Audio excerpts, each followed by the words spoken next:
আজকের দুপুরে রান্না বান্না নিয়ে চলে আসলাম। তো বাইরে তো বৃষ্টি হচ্ছে, তো এই দেখো মিষ্টি কুমড়ার বড়া করব আতপ চাল পেস্ট করে।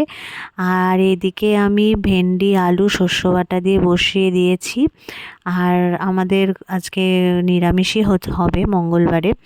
আর নিরামিষের দিন না ভীষণ ঝামেলায় পড়ে যায়, কি রান্না করব, কারণ সবাই সব কিছু খেতে পারে না।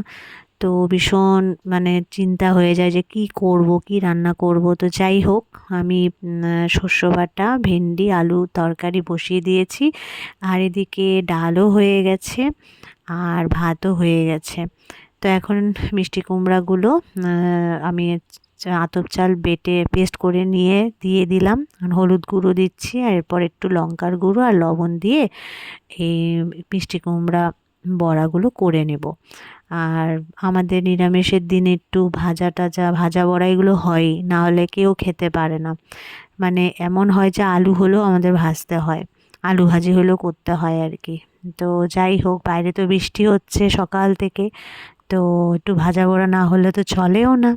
তো দেখো, এক এক করে ভেজেও নিলাম, ভাজা কমপ্লিট। এরপরে দেখো আমার একটু চটপাটা খেতে মন করলো, তো কি খাই তাই ভাবলাম একটু লেবু আর শসা কাসুন্দি তারপরে গুঁড়া লঙ্কা একটু বিট নুন কাঁচা লঙ্কা দিয়ে মেখে নিয়েছি। তো এইটা এখন আমি বেলকনিতে বসে বসে খাবো আর এই ওয়েদারটা ঠান্ডা ঠান্ডা ওয়েদার বৃষ্টির ওয়েদারটা অনুভব করব। আর এই জায়গাটা তো আসাই হয় না, তো ভাবলাম আজকে আসি। এই জায়গাটা আমার এই বেলকনি জায়গাটা আমার এখন অনেক দিন হচ্ছে, আর বসাও হয় না আসাও হয় না।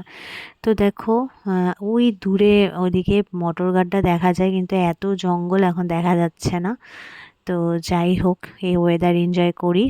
আর শশা মাখা লেবু মাখা এগুলো এখন খাবো। তো দেখো এখন একটু বৃষ্টি থেমেছে। তো চলো টাটা।